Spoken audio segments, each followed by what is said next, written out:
Ainda falando sobre as eleições, ontem nós mostramos para você como acontece uma pesquisa eleitoral e o que são as pesquisas por amostragem. Hoje, a Daiane continua explicando sobre esse assunto, agora sobre a construção dos resultados das pesquisas por meio de gráficos. Vamos conferir. Lembra que o Mário explicou pra gente como que funciona aquele processo para saber fazer uma pesquisa eleitoral? Agora é o passo a passo que ele vai falar pra gente como é feito quando chega na empresa. Mário, as pessoas saem, faz toda aquela pesquisa, faz um levantamento, chega aqui, o que é feito? Bom, tudo que a gente conversou até então é planejamento e coleta.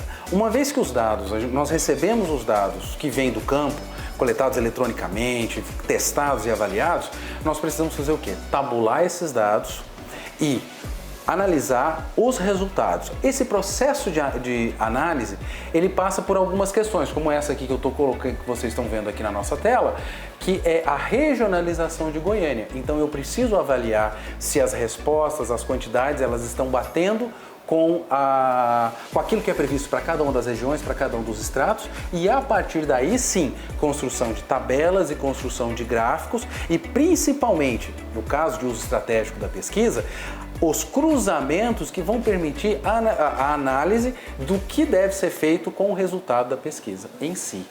Então é nesse momento aqui que se discute aqueles níveis lá que as pessoas muito exigem, o que aquele candidato tem de proposta. Então isso aqui consegue definir?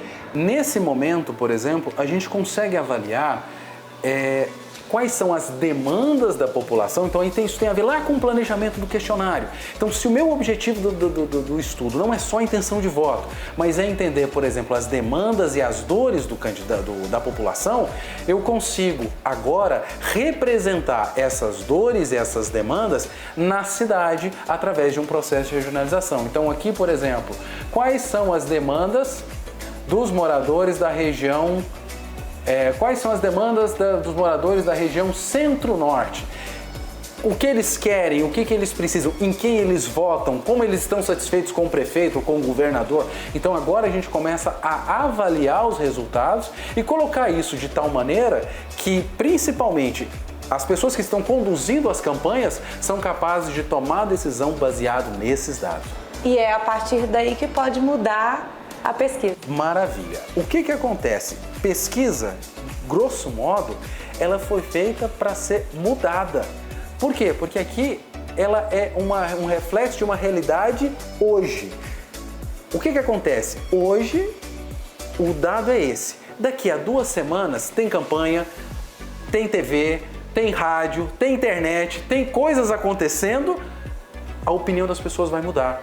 Então você tem sempre que estar avaliando a evolução da opinião das pessoas para entender para que lado a eleição vai.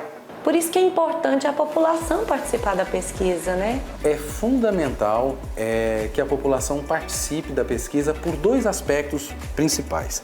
Primeiro é a melhor maneira que os candidatos têm de tomar decisões baseados na vontade da população, senão fica uma coisa de achismo.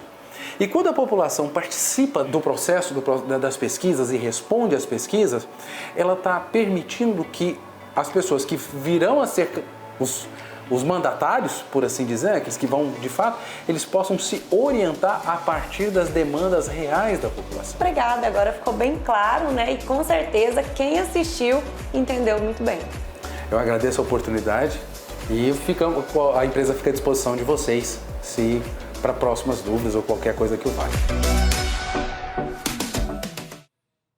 Excelente explicação, né? A gente sabe que as pesquisas eleitorais são ferramentas importantes tanto para os eleitores quanto também para a imprensa e para os candidatos. Entender um pouco mais como elas são feitas, como elas são organizadas também depois em gráficos é muito bacana para que a gente tenha uma compreensão melhor de como esse trabalho é feito, né? E como eu disse ontem, é um trabalho científico feito ali com muito cálculo, né? Com muita cautela também.